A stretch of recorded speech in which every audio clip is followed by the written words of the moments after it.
Good morning, everybody, and welcome to our Spooky Wellness for All webinar, when on the theme of Halloween, we'll be looking at what scares us. And we've had a couple of scary moments just before we started the webinar, because for some reason on this spooky weekend, Simon's camera is not going to work for us today. But nevertheless, we're going to go ahead. So when we think about what scares us, it certainly relates to our Wellness for All charter and some of our 8 dimensions in there. Being scared might make us hesitant about applying for a promotion or starting a new learning development activity. It might, in our home life, make us hesitant about more social interaction, or we might be scared about our physical health and our futures, so certainly relevant to our Wellness for All charter. So what are we going to be looking at today? Simon, if we can move to the 3rd slide. Thank you. So we're going to talk about how we're going to cope with what scares us. Simon says that sometimes we actually like to feel scared, and we're going to explore what happens to our minds and bodies when that happens. Also, we're going to be looking at what we can do to help calm ourselves down when we're scared and practice some helpful breathing techniques. So if we just move to the next slide, Simon, I can introduce you. So apologies that we can't get Simon on video this morning, but Simon's known to many of us here at SUAS and has got 30 years of experience in health and the education sectors. He's worked as a qualified nurse in a variety of mental health settings in the community and hospital-based, and has got extensive experience in counselling and facilitating positive approaches to physical and mental health. So, morning, Simon. Thank you for joining us again. Good morning. I hope you can hear me okay. Yeah, we can hear you great, Simon. Thank you. Right. Okay, folks. Yeah, this feels weird because normally I can see myself on the screen, but I can't. So you've got this disembodied voice coming over the airwaves there. I think that's it's quite exciting in a way when we're thinking about fear, when we think about those things that come out of the ordinary. And there's also the thing as we were setting this up, because I've had to swap computers, I've done all sorts. What's actually been going on in my brain? Actually really interesting to sort of think about that. It is a pleasure to be here. It's a pleasure to talk about this because I absolutely love scary movies as well. It's one of the things that I really kind of quite enjoy sort of watching and engaging with. So if we think about fear, and you'll notice you've got a wide screen there. There is going to be some images coming up here. I've tried to make them a little bit scary, but I'm going to put a health warning out there. If you want to turn away from the screen, some of them are a little bit, ooh, I'm not keen on that. We've got images of clowns and things like that coming. I know that can sort of freak people out at times. Just being aware of that, because we are going to be looking at what scares us, what goes on, and that fear side of things, the impact that has. And I'm also interested, you might want to put in your chat box as well, and in making comments at the end. What's your favourite scary movie? We're heading up towards Halloween, as Tracy said, and I've already got my list of movies that I'll be kind of having a little watch of. Some old favourites and some new ones. But if we think about that word fear, where does it sort of come from? What is it about? It comes from the Old English word fear, and that is about sudden calamity or danger. It's typically referring to the emotion that arises in response to a particular danger that's in the environment. So it's kind of, fear's got an object. It's something that we are frightened of, perhaps. Now, that might be a little bit tricky to put our sort of finger on what it is that we are frightened of. But some obvious ones might be things like scary-faced clowns, snakes, heights, strangers. And this involves a really unpleasant bodily sensation. Now, fight, flight, or freeze. Some of you might have accessed some of the other webinars that we've done, and we've talked about that. We'll touch on that a little bit again today. But fear is about that sense of unease that we have. Now, you might have some fears yourself. You might be sat there thinking, well, I hope he doesn't mention whatever it may be, because it starts to trigger something going on in our brains. And it's about something that we want to avoid. But also really interesting, because when we think about what we're frightened of, we're sometimes drawn to that thing. I often say this thing about sometimes you might have a cut on your hand or something like that. You might have injured yourself, and you hold yourself in a particular. But you want to look at that thing. You're drawn to look at that.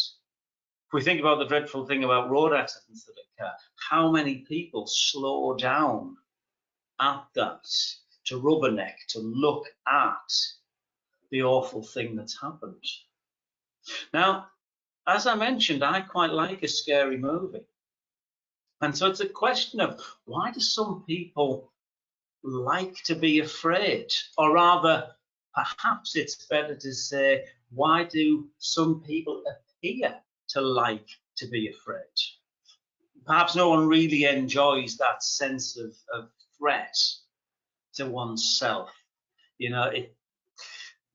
But it is really interesting how many people like scary movies or horror movies. There's all the talk at the moment in terms of Halloween, and maybe you've got some costumes at home of witches' hats, dressing as wizards, zombies, demons, and ghouls, all of that. What is it that attracts us to those things? Why are we drawn to that scary stuff? Now, there was a bit of research done back in 1995, which is actually quite interesting. What is the motivation for people watching these graphic horror movies? And Dr. Johnston came up with this idea of, granted it was a small group of adolescent Americans, but one of the things was gore watching, and this thing about sort of really gory movies. Personally, I'm not a fan of the gory movie. Another term for that is torture porn. I'm not really keen on that, although there are a couple of really good, disturbing movies that are probably worth checking out, even if you just do it the once. There's thrill watching, that excitement. I wonder about fairground rides as well, when we have that sense of controlled or safe danger. We know pretty much we're going to be all right, but we'll still watch it. There's independent watching and then problem watching. Now, these are actually quite interesting when we think about the characters or our own personal character. The motivations for watching this stuff are about our thinking and our feeling responses to horror movies, our thinking and feeling responses to fear. Now, gore watchers typically have low empathy. They are high sensation seeking. And actually, what is a little bit disturbing, perhaps, young males who enjoy gore watching have a strong identification with the killer. That's a little bit sort of scary, isn't it? The thrill watchers typically have both high empathy and sensation seeking. And they identify themselves more with the victims and like the suspense of the film. Independent watchers typically had high empathy for the victim, along with a really high positive effect for overcoming fear. So this is about, how do I approach that fear? How do I present myself in the face of that fear? And how do I manage that? Problem watchers typically had high empathy for the victim, but were characterized by a negative affect, this sense of helplessness and hopelessness that might be there. So we think about how we approach these movies. So what is it that we're looking for when we've got this sort of fear about movies? What is it in that particular film that we're kind of drawn to? Now, let me just say, I've had some technical errors all the time here. Isn't it interesting how when we talk about spooky things, IT doesn't work as well as it ought to? Maybe that helps build the tension there. So within a movie, we've got three primary factors that make horror movies or scary movies alluring. We've got that tension, the suspense, the mystery, the terror, the shock, the gore. We've got the relevance, and that may be about personal relevance to something.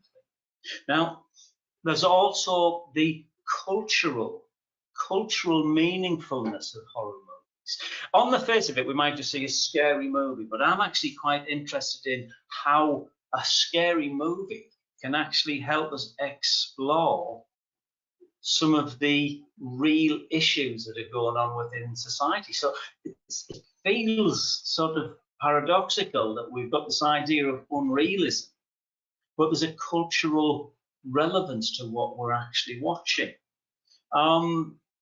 Let me just share one of my favourite horror movies, and it's and sometimes I feel like I've actually been into it. I live in the northeast of England, and there's a place that some of you might be aware of, the Metro Centre.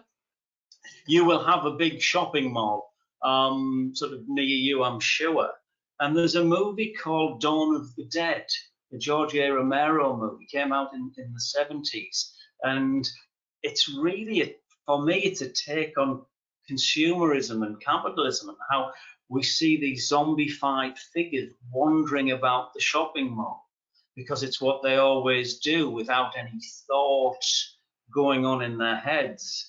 They just wander the aisles and look at the shopping racks. And I actually find it quite disturbing to think about them. As I look around when I'm in these shopping malls, I think, oh, goodness, that's me, like a zombie wandering around.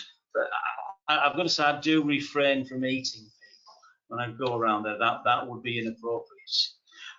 There's also loads of really interesting films out at the moment around race and racism. Again, another George A. Romero movie came back in the 60s. It was Night of the Living Dead, another zombie film. Really powerful look at the sort of racial tension in America. And then there's been a recent one called Get Out. These may be recommendations that you want to check out on some of the streaming sites. I get the DVD ready for tomorrow. Really interesting sort of movies that have a cultural relevance. So we explore issues, we test out what it is like to experience some of these things, the horror, the awfulness that might be going on in people's lives. Does it give it a more palatable, a more acceptable way of exploring some of these issues? And there is a fabulous movie that some of you might have seen, and it's The Babadook. And The Babadook's a really good movie. It's a new horror movie. It's not that much gore in it.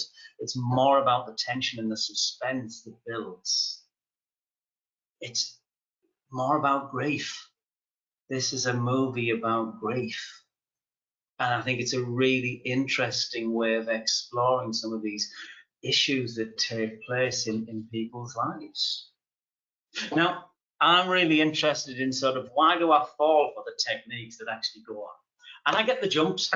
I will jump. I will kind of get that intake of breath that I'm going to talk about in a little while. But why do horror movies unsettle us? What are the techniques that are used within horror movies? That image there that I've used is from a Japanese movie called The Audition. Another fabulously disturbing movie with some really bits in it. Really does make you jump and squirm a little bit. So what do we see in these movies? We see the use of dead space. Now, this idea of something looming out behind us, appearing either very quickly or just flittering past the protagonist in the movie. Interestingly, I was on a web call with my colleague the other day, and they said, "Oh, what was that just went past you?" Oh, it freaked me out a little bit because I couldn't see anything. There was nothing there, but something had appeared on the camera. Really kind of scary. So how do these things appear? What are the messages, the subliminal things? Do you listen to the sounds and the music of a horror movie? It's actually a really interesting bit, and I hadn't noticed it before until I was actually reading about the movie. It's a movie called Suspira, a Dario Argento movie, and it's very creepy. But as the protagonist that is moving towards the ballet school where she's got in the taxi, just subliminally placed in the screen and in the image on the glass is a screaming face.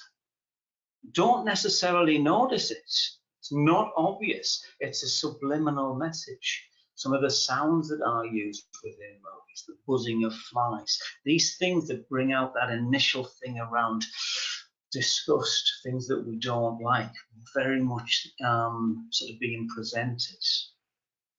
Then we've got the unexpected, how things jump out at us. And again, we've got a lot of this stuff going on in real life. What's around us, the space that we're in, some of the messages that we're picking up, the shocks and the jumps that we get, and the grotesque. The grotesque. Now, that might be the gore that's in a movie.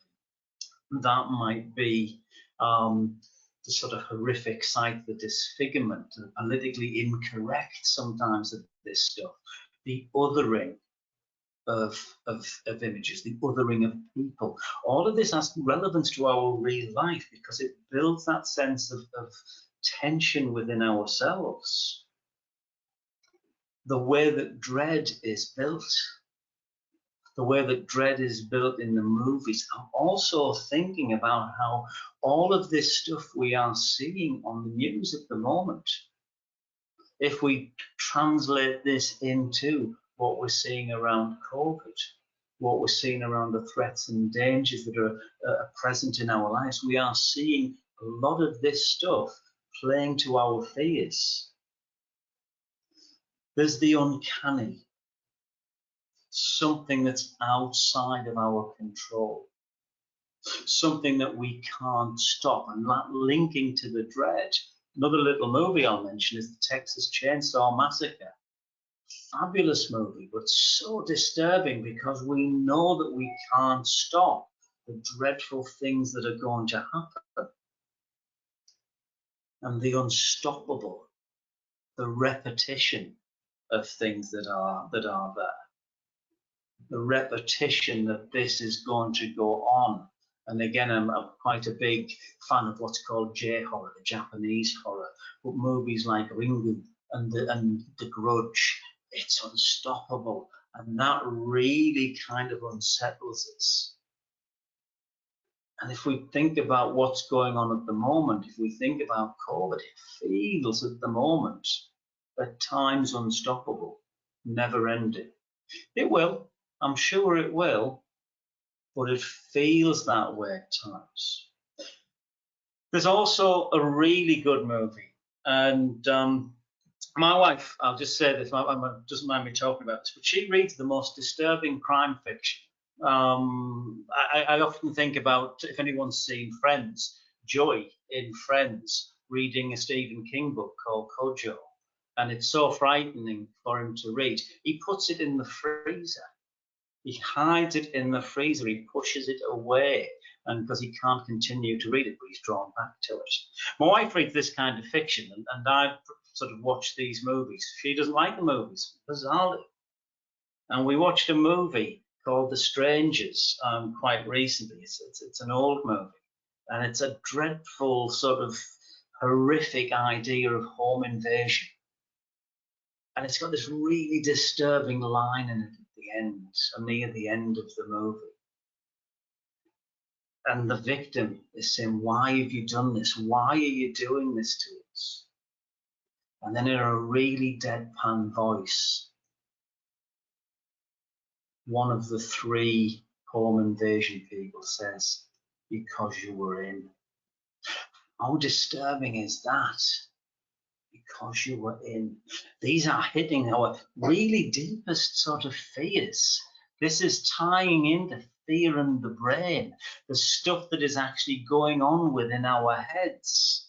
We've got this idea of the amygdala, this bit of our brain that fires off when we sense threat, when we sense danger. We've got the hippocampus that sort of processes the memory, connects this to other things going on. But that takes a little bit of time before we kind of rationalize what it is that we're seeing, before we kind of work through with our prefrontal cortex what is actually going on. The amygdala is going, whoa, this is threatening. We need to do something about this fairly quickly. We need to do fight, flight, or freeze.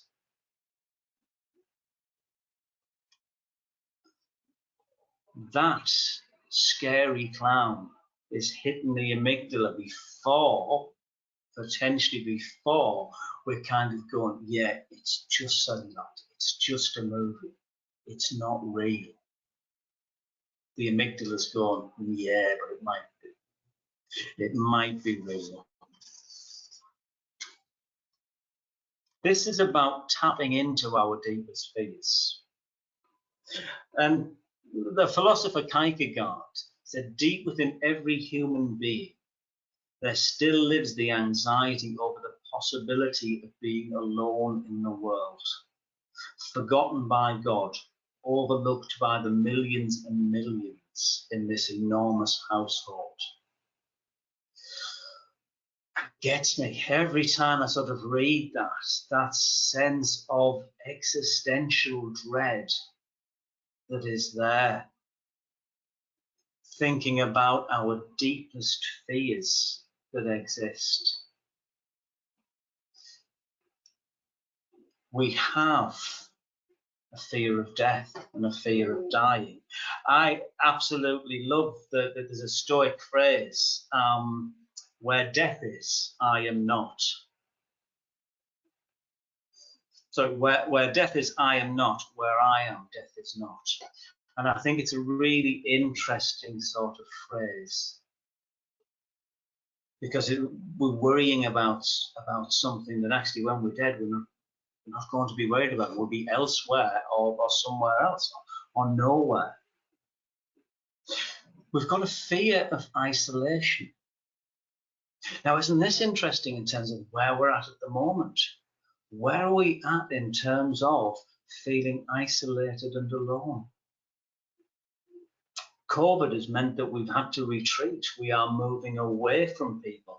The loss of connection at times with people, the loss of social interaction. How long will that go on for? What does it say about us? Bizarrely, another deep fear is one of freedom. How do I make choices? What choices should I make? What's allowed? What will it be like? What if I make the wrong decision? This really cuts to the heart of what's maybe going on for us. And then finally, meaninglessness. What are we doing within our lives? What is the point? What meaning, if anything, does my life have? So this is really kind of heavy stuff. This is really kind of quite disturbing stuff that we've got. Now we can push away those things. We can not think about them. We can move away from them. Or we can be really interested in what is actually going on for us. You've got to have a picture of Freud when you're kind of doing this kind of thing. You've got to have a think about fear and anxiety and what sort of Freud said. Now, it will not have escaped you that a certain ambiguity exists in the use of the word anxiety, because actually anxiety and fear, we can start to kind of use interchangeably. They are so linked into what is actually going on in people's lives. As I mentioned, fear really kicks our amygdala out, and our stress response, that fight, flight, or freeze. And scare can take us to a very young place. Now, as a psychotherapist, I work in a modality called transactional analysis, that parent, adult, child, ego state approach. And when we're frightened, we move into a kind of very young child ego state place. We're frightened about it. How did we respond as a child when we were frightened? Did we cry? Did we fight? Did we move away from it? Did we retreat? Were we interested? What was actually going on? So sometimes when people are scared, we see childlike behaviours, anger, aggression, running away, avoidance, a whole host of things can occur when we are frightened, moving into that, even as adults, into that young place. Now, what do we do about it? What can we do about fear? Now, it might be that tomorrow night you're going to really enjoy watching a horror movie. And there's something nice about doing that, and doing that within company. Snuggling up on the couch with a loved one or a family as you watch this collectively. And you get that sense of security and warmth that you may have from that family. You may just really enjoy watching that movie, maybe on your own, and think, actually, I don't want to watch that. I'll watch something lighter. I'm going to enjoy a comedy or something like that. You don't have to watch these movies. But what can we do about fear? What can we do about some of those broader things about fear and not the movies? Well, it's one of my favorite books. I've read this book many times, and it's Dune by Frank Herbert. There are about 6 or 7 of them. And fascinating ideas come from this book. But there's a group of characters actually in this book called the Bene Gesserits, and they are a sort of religious power order within that. And they have the litany against fear. I must not fear. Fear is the mind killer. Fear is the little death that brings total obliteration. I will face my fear. I will permit it to pass over me and through me. And when it has passed, I will turn to the inner eye to see its path. Where the fear has gone, there will be nothing. Only I will remain. I really like that. I don't know whether it hits with you. I don't know what your thoughts on this are, but just playing that out in your mind as we face our fears, as we notice them. This isn't about not attending to risk. That's important to say. This isn't about making sure that we wear masks when we're going into shops. This isn't about making sure that we don't socially distance. We need to kind of do these things. But why are we frightened? What's that fear about? And I'm just going to invite you to be curious about what it's about.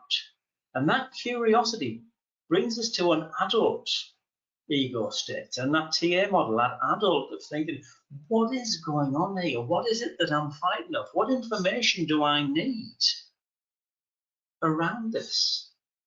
Why does this frighten me? Why does this scare me? And so we need to explore and think about what it is that's actually going on for us. Give voice to those fears. Now, some of you may well have seen Harry Potter, and maybe I do need to do more than just watch telly and movies and read these books. Maybe I should do some work at some point. That might be a good idea. But I love the element of Harry Potter where no one's allowed to say Voldemort. Voldemort's the main baddie in the books, if you're not aware of them. But Dumbledore, one of the main goodies in the book, says, no, say his name. Talking, saying the word takes some of the power out of that. Takes the power away from it. Takes the power away from that object. I remember the work that's being done around sort of our understanding of cancer. Let's think that cancer, there's another fearful thing that is there. We now say the word cancer. 20 years ago, it was said in hushed tones. We don't talk about it. We push it away. Now, we talk about cancer. What's been really brilliant in the work that we've been doing with SUEZ over this last 12 months, and hopefully continue to do into the future, is our work around mental health and our work around mental ill health. The fear, stigma that exists there, stigma, that's about fear. We're now being able to talk about this a little bit more, to be open to it, to be curious about what is actually going on within us when we think about this stuff. Now, one of the things I do want to mention, and then come back to this time and again, and if you watch our other webinars, watch the thing on mindfulness, because it has a huge impact in helping us manage and accept what is going on within our lives. But I think if we become much more bodily aware and about what is actually happening to us, the breath of fear and the sigh of relief. I'm going to invite you now, if you feel it's safe to do so, imagine that you've had a shock.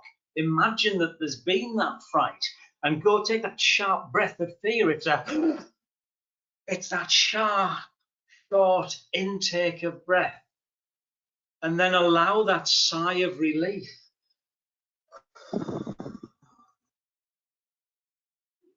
Allow that sense of relief just to permeate, just to move through your bodies. The breath of fear, the sigh of relief. If we think about tension and anxiety, if we think about how we hold ourselves when we are feeling tense, when we are feeling frightened, the shortness, the sharp breaths that we take, the shallow breathing, breathing out that long, slow, really, really interesting to explore what's actually going on within our bodies. We need to be mindful of our fears, of our anxieties that we have. We can't be afraid of change. We may feel very secure in the pond that we're in. But if you never venture out of it, you will never know that there is such a thing as an ocean or a sea. Holding on to something that is good for you now may be the very reason why you don't have something better. This is a really interesting thing when we think about the broadest sense of what is actually going on with our fears. What is it that we're frightened of? And I think we've got lots of issues about change at the moment within the world that we're living in. We've got a lot of stuff about change. A lot of us have retreated into and I've done this. I've done this myself. I'm aware of how I'm sort of thinking about the changes. I'm worried about what might come. I have an anxiety, a fear about certain things. And right now, I'm sat in my office. The camera hasn't come on, and I'm really sorry about that. You would see me in my office, and that's a very secure, lovely pond that I'm in. But I'm very conscious that I'm going to have to move out of that pond and venture out into that wider ocean. What we're doing right now is probably good for us right now. But thinking about, why am I having that fear? How can I manage that? And again, I'm going to use this idea of mindfulness being really beneficial.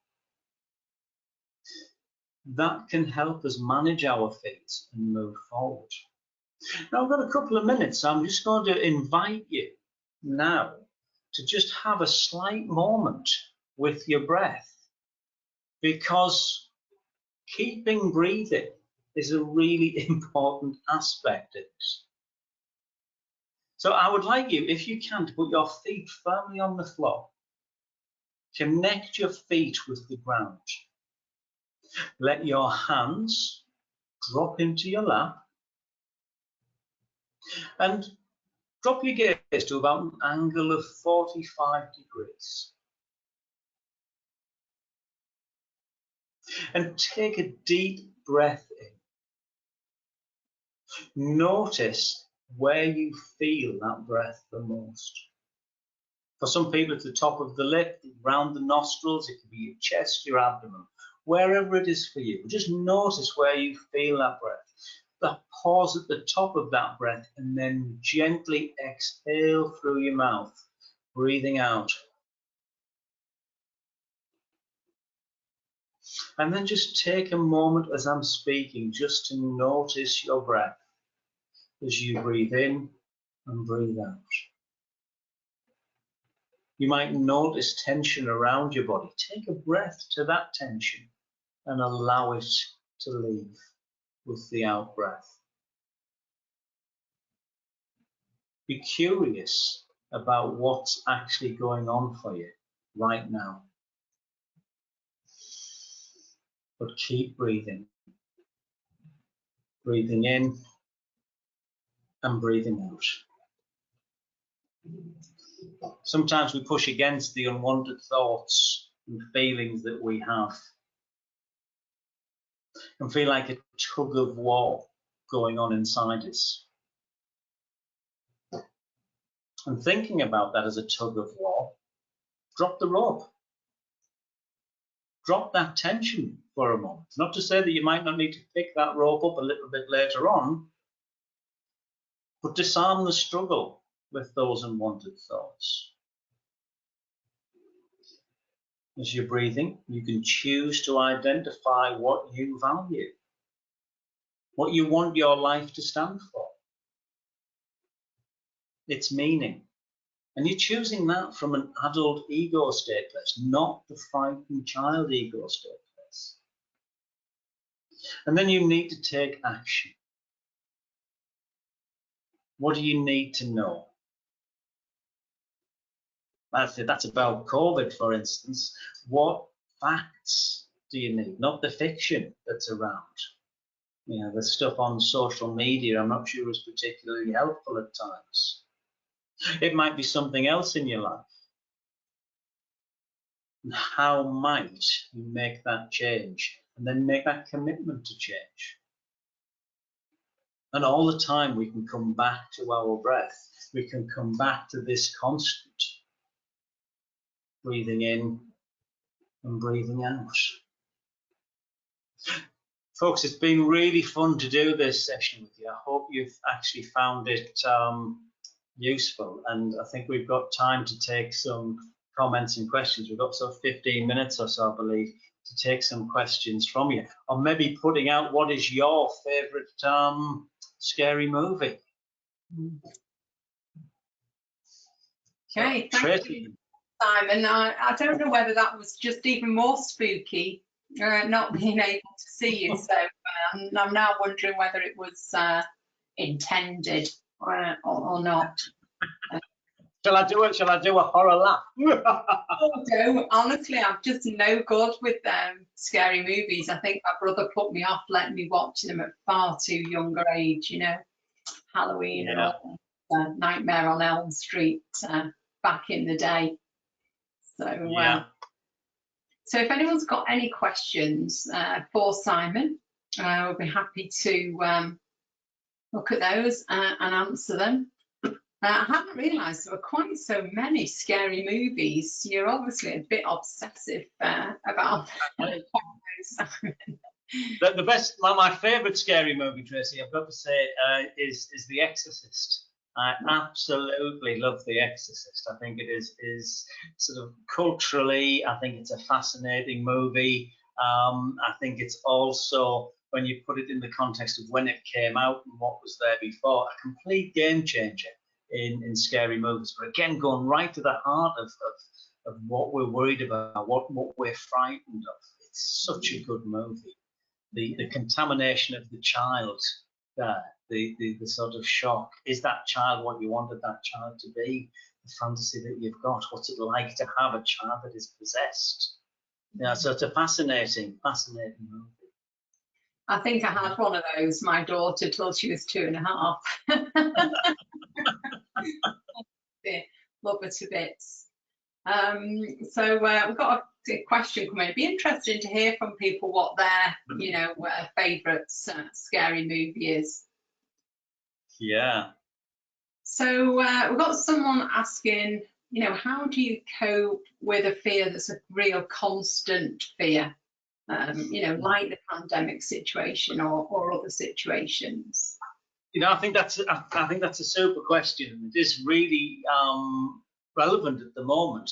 And one of the things I think about this is noticing. I come at these things very much, Tracy, as a TA psychotherapist when I'm thinking about anxiety. I'm thinking, where does that fear take us?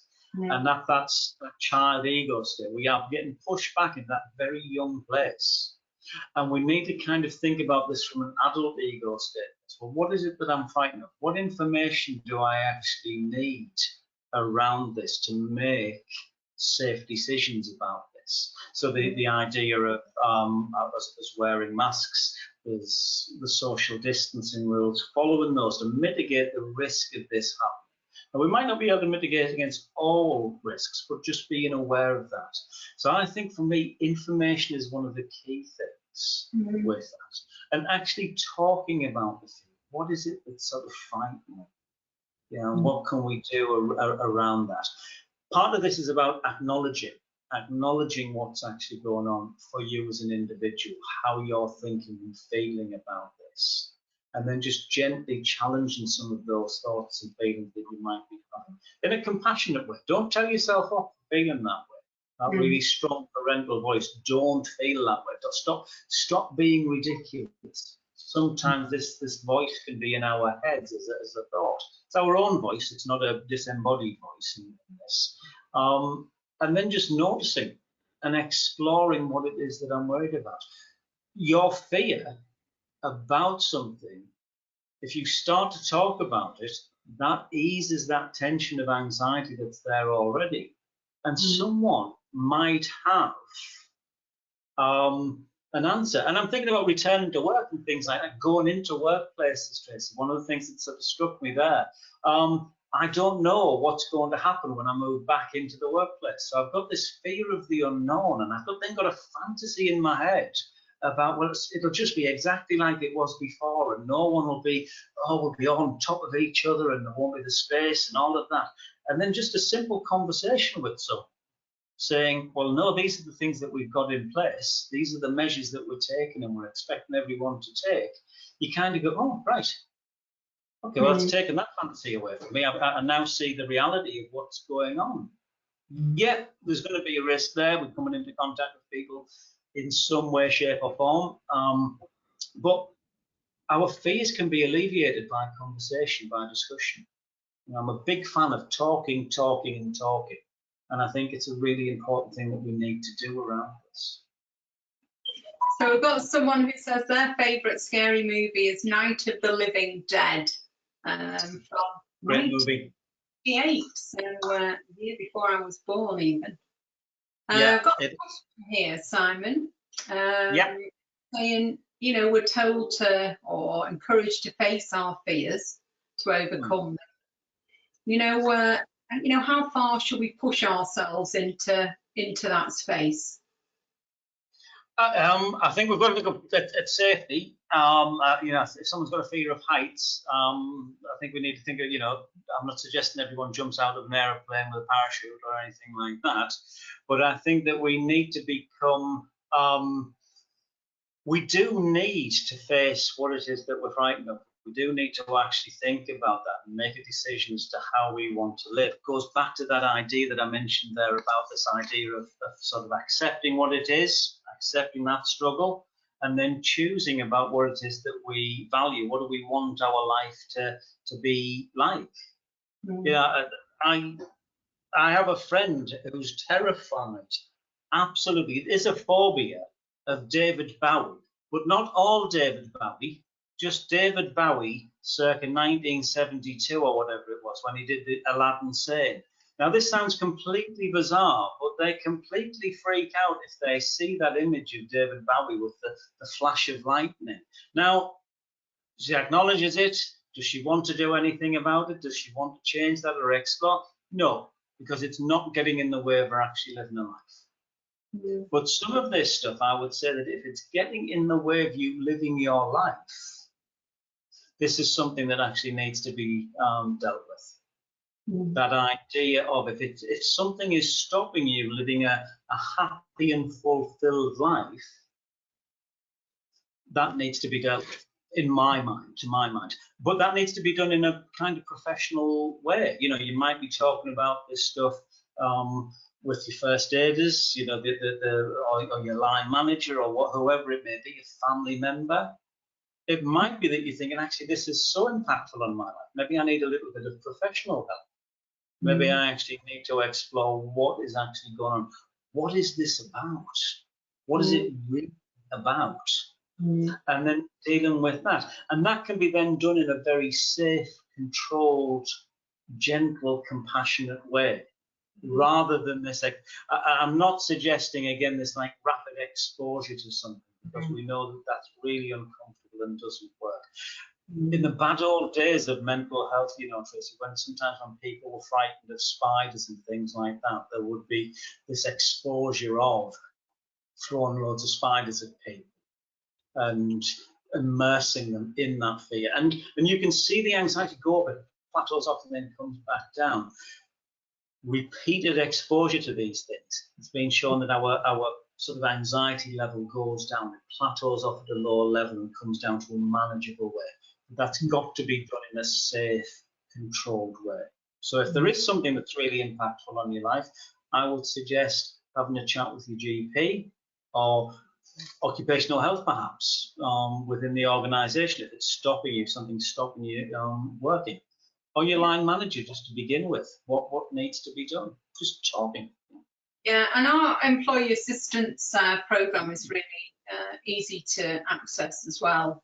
I think that spider example would terrify my youngest sister, who's never been good with spiders. I remember quite a number of years ago, probably well over 20, when my son was little, we'd gone away to Centre Parks and my two sisters came with us, and he decided to put a plastic spider in her bed. And, yeah, it didn't go down well, Simon. It didn't go down well. In fact, she still refers to it now. We've got a few comments, another question. So I'll just switch to these for a minute, if that's okay. Yep. Not a scary movie, but when I was a kid, I was scared of the Thunderbirds episode when they had to deal with the giant alligators and they got chased through the swamp. Scared the life out of them, apparently. So, yeah, it's fascinating, isn't it? What frightens people? You know, people hiding behind the sofa watching episodes of Doctor Who. You know, the Daleks. I mean, the Daleks always got me, Tracy. You know, that they just go upstairs and you're out of the way of the Daleks. Just walk up a flight of stairs, you'll be fine. We've got a couple of people saying Halloween 1 and 2. You know, are their go-to scary movie. Great, yeah. Let's go to the question then. So when this person was young, their brother told them that if they had their feet poking out of the end of the covers, the monsters under the bed would grab them, their feet and them. And they're nearly 50 and they still have this fear. Are there any ideas for you to help them overcome it? Yeah, I have a very reasonable rate for psychotherapy, Tracy, that's what I'll say. I think what really is dead interesting there, for who said that, is that how long these things can stay with us. And isn't it powerful, our experiences actually in childhood sort of stay with us and live with us. I would say, in what part does that get in the way of you living your life? Does it impact on your sleep? What is it that's kind of going on for you? And again, thinking about it, all sort of lightheartedness aside, if it is getting in the way, absolutely get some help. Because I think this is a really interesting thing about fears as well, Tracy. When we start to talk about them, how often do people kind of diminish what it is that we're frightened of? Rather than going, oh, yeah, that's awful. I mean, that must be, that has an impact on me, as I think, as someone who isn't settled in bed, that place where we should be snuggled and safe and feel okay. That we shouldn't dismiss that and discount what that means to the individual. So if it's getting in the way, I would say, yeah, bit of help, bit of talking about that. Yeah, interesting. And it's like you say, I mean, you know, some things that people are scared of seem a bit obscure or, you know, a bit comical to people. It's hard not to sort of smile and think, well, that's, you know, a little bit strange, but that's only the case if you haven't got, you know, that same fear, isn't it? So, right. Yeah, absolutely. Actually just, you know, when people do, you know, share those things with us to think, well, okay, try and put myself in their mindset by thinking about what scares me the most. Absolutely. It's thinking about not necessarily the object of fear, but actually just that sense of being frightened. I often use an example in mental health training, Tracy, where I'm talking about, I had a colleague who was frightened of bananas. Frightened of bananas. Now, it seems ridiculous. They had a real phobia about bananas. There was something about bananas that kind of really distressed them. And the amount of times that people would say, "What do you mean these?" and show a banana to her. And it's, you know, it's cruel. It's cruel when we do this. Maybe it says more about the individual sort of displaying the bananas than it does to the person. I don't think we're being intentionally cruel, are we? I just don't think we perhaps have that trigger in our minds that sees the seriousness for the other person. I think, you know, even myself on this webinar today, which is, you know, what they're about, I'm thinking, well, do you know what? You know, perhaps, you know, I need to think about that, because as I say, I still smile when I think about how loud my sister screamed that day about the spider. I giggle through nervousness, but actually for her, you know, she wasn't forgiving, and that's because, you know, it did really scare her. And I think that's a really interesting point, that we giggle through fear, don't we? That release, that tension. That's a great sort of, laughter is a good way of actually getting rid of some of that tension that we feel. I mean, that is a really nice technique about sort of managing some fears. And I would invite people just to kind of use laughter and try laughter yoga. I mean, it sounds really strange, but I do a lot of laughter yoga work, and it's just such a great tension reliever. And we can start to maybe think about the absurd as well, and how that kind of alters things, alters people's perceptions. Yeah, I think that going back to the cruelty side of things, whether it's intentional or not, I think that can still appear cruel at times. And people are quite dismissive of other people's fears. I think you just one sort of last question. I'm just conscious of time, but I think it's one that maybe has been heightened in the pandemic situation, and it's certainly, you know, perhaps you know, my biggest fear.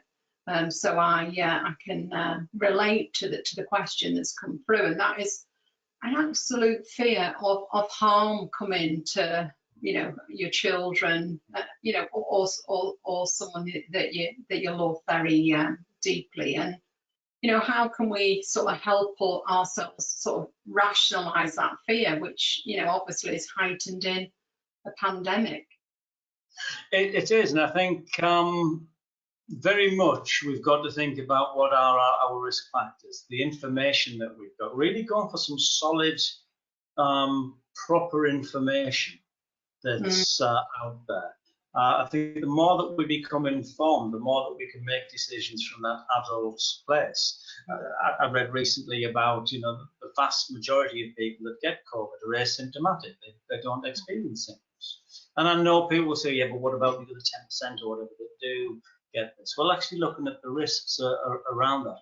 How do we need to screen? Who particularly needs to be shielded rather? and things like that. So I think this is about becoming more aware of stuff. I think there's also something about how much media do you watch around this.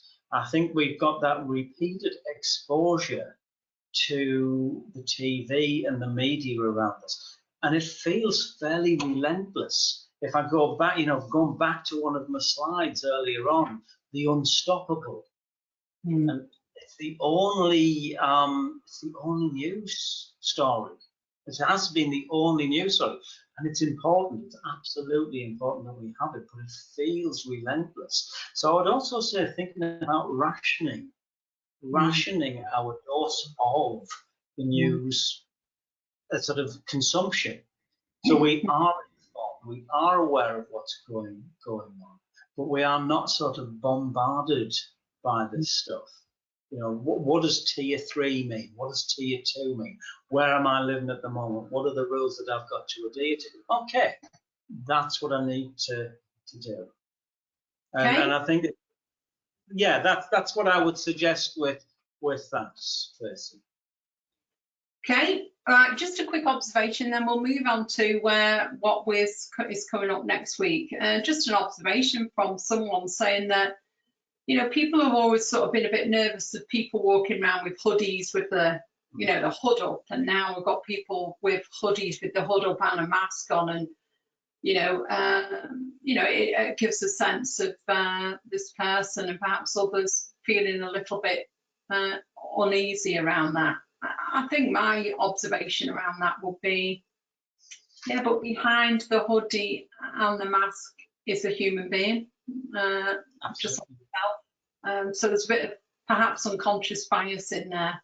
I think there's an enormous amount of unconscious bias, and I think that again, some of this distress can be fed by the media and some of the media outlets. What is it that we're frightened of? All young people are not feral. No. In fact, no young person is feral. They are a person with some needs and issues if their behaviour is such. So I think there's a lot of misinformation out there that feeds into this narrative of being frightened all the time. Okay, well, thank you for that, and thank you everyone for those really great questions there. Let's just have a look at what we've got coming up next week. So next week, later time for our webinars. We're going to try and start with a new time, try and keep to a regular time of 1 o'clock for our webinars moving forward, ease us nicely into the weekend, so to speak. We're going to be joined by Melanie Kemp and Rob Harris from Doggy De-Stress. It's an organisation that brings dogs into the workplace to help people de-stress or get over fears around dogs. Fantastic couple of people. Really enjoyed engaging with them and getting this webinar together. So next week, it's about your furry friends and their de-stress effects. Feel free for your furry friends to join us too. Hopefully you'll be able to register and be with us next Friday at 1 o'clock. In the meantime, thanks again, Simon, for a really great session. I honestly don't know whether I will sleep tonight because I am an absolute wuss when it comes to scary things. But thank you anyway. Thank you. Thank you, everyone. Thank you.